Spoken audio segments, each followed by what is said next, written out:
Part two that's sending the left into quite a tizzy was the following exchange between Trump and ABC's Ms. Scott.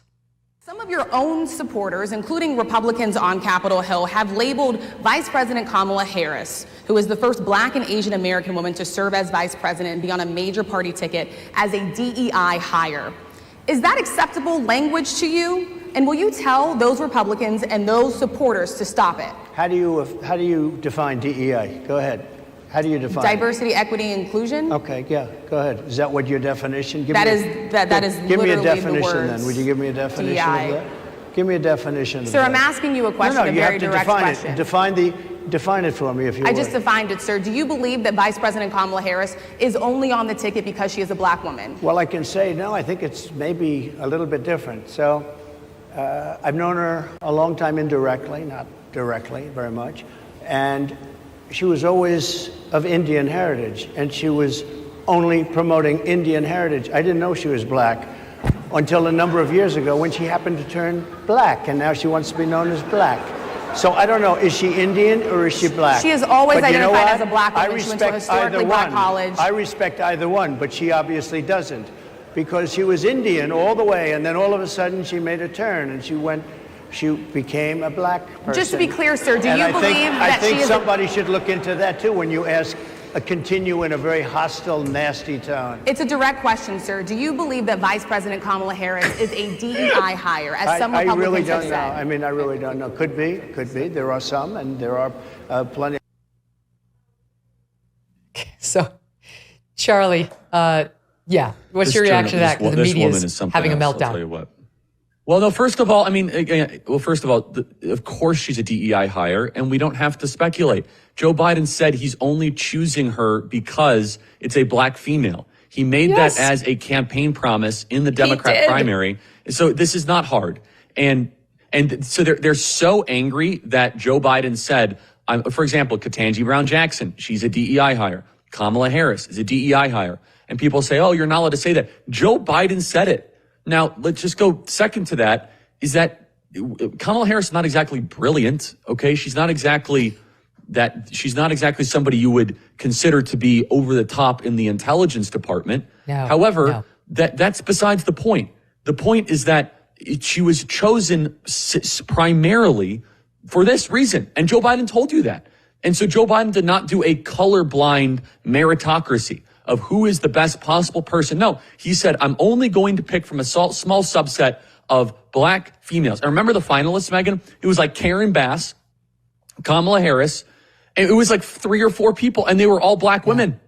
And so, yes, that's what happens when you get diversity, equity, inclusion. So anyway, second to this, which I think is very important, which Donald Trump decided to go on a very, let's just say, dangerous, however, very high reward attack vector against Kamala Harris if he is able to pull it off. And as a side note, do you notice the audience was kind of laughing? They were liking it. They were. I mean, part of the audience really kind of loved what Trump was doing. They were just, thought it was funny. They just weren't given permission.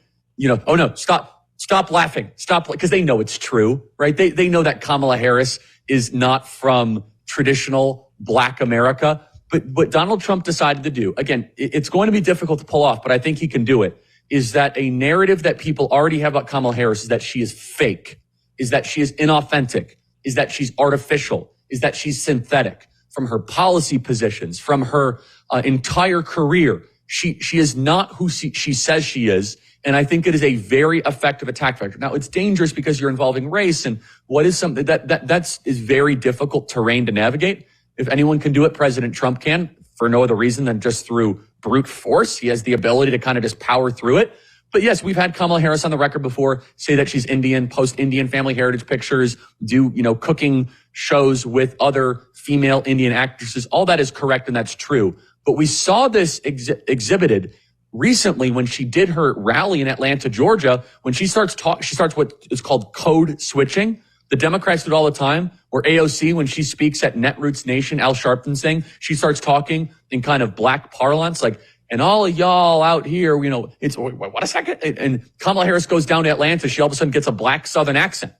And so this is a very important fact of the Democrat Party that they pander. And that's the final point I'll say with this. is that you can criticize President Trump for that appearance. What he said at that National Association of Black Journalists is the same thing he'll say at the NRA, at Turning Point USA, or at the RNC. There was not a sliver of pandering on immigration, on inflation, on any issue. Where Democrats, they try to be all things to all people, constantly changing their colors to try to get more votes just for political power. Here is Kamala in Atlanta doing that, trying out her code switching. And you all Code helped switching. us win in 2020, and we're going to do it again in 2024. Yes, we will. Yes, we will. She doesn't talk like that. I mean, she grew up in Canada and California. She I mean, doesn't talk like that. it makes me love Trump more, because when Trump goes to Georgia, he wears his Manhattan suit with a bright red tie and talks exactly the same. I mean, there's no pandering, right? There is no change. And Kamala, the Democrats do this all the time, and I think that it just oozes insincerity. And I think we have the AOC Kamala one Harris too, is but a we'll get fake candidate. Oh, you have to. It's too good. Where she just says, and y'all, she just starts talking in a way she never talks previously. But the Democrats have done this for quite some time, and I hope their voters start to realize how little their leaders actually think of them, and how small the Democrat elite consider them, and how insignificant the Democrats actually consider them. But yes, President Trump doing this, it was perfectly fine. It's risky. The payoff is potentially enormous, which is creating a narrative that Kamala Harris is not who she says she is. She is a fabrication. She is a synthetic hologram of the Democrat regime, and she's not popular. She's in not favor likable. of She is banning very fracking. cringe. Until she's not in favor of banning fracking. She's in favor of citizenship for Exactly. illegals and not enforcing the border until she is in favor of enforcing the border. She's in favor of taking away private health insurance and making us all go on Medicare until she isn't. I mean, that's one of the problems. She hasn't done any interviews since she announced. She hasn't done a single press conference. All she's done is go appear at like one rally and then in front of two sororities. I mean, what is that about? But here is to the code switching, Hillary and AOC. I don't feel no ways tired. I come too far from where I started from. Nobody told me that the road would be easy. I don't believe he brought me this far to leave me. Is what organizing looks like. That's right. This is what building power looks like. This is what changing the country looks like. So obvious. I'm so uncomfortable, Charlie. No, it's just, I mean, again, you look at that like, wow, that's why we beat Hillary Clinton in 2016. And the same thing I think is going to happen to Kamala Harris, because with Hillary Clinton, people thought that she was, honestly, some people thought she was evil, that she was insincere, but fake. There's almost nothing worse with the Gen Z. And how many times, Megyn, do you hear in all these focus groups, Gen Z really wants authenticity. They want someone to be really who they are. Okay, you want that? Say what you want about Trump. The dude is authentic. There is not any pandering. There is no fakery there. I mean, the guy got shot. You saw who he was right then and there. And with Kamala Harris, she looks to her handlers and says, so what accent am I doing today? And that's why I love that town hall debate. Go back to what I said earlier. What is she going to... Exactly. I think it is so out of favor of where the country is. And again, Kamala Harris is going to get a temporary polling boost, a sugar high. Anticipate a rather annoying August. It's going to happen. Just keep on doing the tough work. Keep on going out there. The race will come back into I think a place of normalcy in September. But all those things being said, is that Kamala Harris, if I had to describe it, she is fake, she is mean, she is radical. She's a very nasty person. Don't take it from me. 92% of her staff has turned over and they say the worst things about her in the media. She is insincere and she is not who she says she is. And she is the most radical vice president in history, was the most liberal senator in the U.S. Senate. And she would deliver a death blow to this country if she is given a full presidential term. So to the point of Trump's authenticity, here he is on the campaign trail. Last night, he was in Harrisburg, Pennsylvania yesterday. Look at this, SOT 19. Because everything about Kamala Harris rollout, it's phony and it's fake. Did you see when President Obama and Michelle called. Did you see? Hello? Hello? Yes. Yes. Who is this? Oh, this is Michelle and Barack. Oh. So surprised to hear. They got 4 cameras in front. Oh, I'm so surprised it's on speakerphone. Listen, we just want to congratulate you on destroying Joe Biden. I mean, on winning the... Hey, is Joe Biden gonna... Was that the phoniest phone call you've ever seen? He's very good at seeing the seam By in the the way, story. I He's love right. this. It's so good. Very good. And yes, she doesn't even know how to answer a speakerphone. She's holding it up here and she says, oh, thank you, Barack. But was that like their 5th or 6th take of trying to do that? And that's who she is. She's never been likable. She's never been someone that people appeal to. All of her quote unquote enthusiasm is, largely built on a house of cards. There you go. Look, she's holding it up there. Yeah, the Obamas called Kamala. Look, who answers a speakerphone like that, Megyn?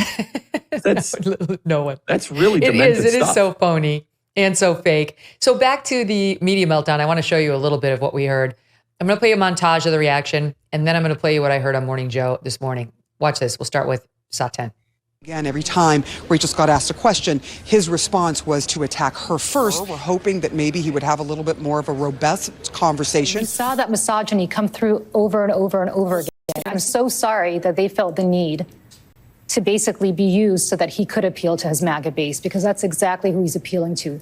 The white men out there who are racist, who support him. He's going back to his old playbook of racism that really propelled his campaign back in 2016. He doesn't have anything to offer except for more He racism. spent all of his time trying to convince each of us to be afraid of other people who are... Use them as a backboard to score with the MAGA crowd to say, I'm one of y'all. I will go to their own conference and do everything but call them the N-word. Oh, okay. He was just short of calling them the N-word and then doubling down. These Here's people Mara are Gay.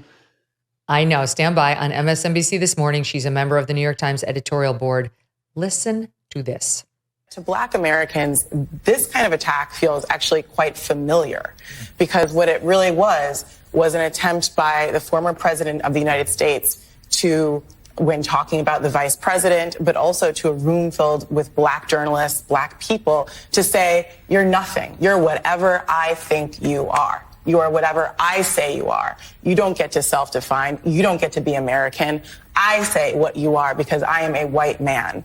That is old thinking. It's an old playbook. It's all Donald Trump has.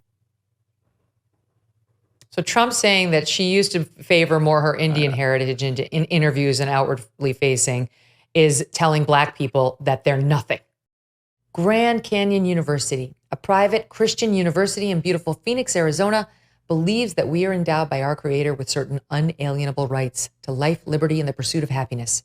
GCU believes in equal opportunity and that the American dream starts with purpose. By honoring your career calling, you can impact your family, friends, and community. Change the world for good by putting others before yourself. Whether your pursuit involves a bachelor's, master's, or doctoral degree, GCU's online, on-campus, and hybrid learning environments are designed to help you achieve your unique academic, personal, and professional goals. With over 330 academic programs as of December 2023, GCU meets you where you are and provides a path to help you fulfill your dreams. The pursuit to serve others is yours. Let it flourish. Find your purpose at Grand Canyon University. Private, Christian, affordable. Visit gcu.edu. Thanks so much for watching. If you like what you just saw, hit the subscribe button for more clips and full episodes.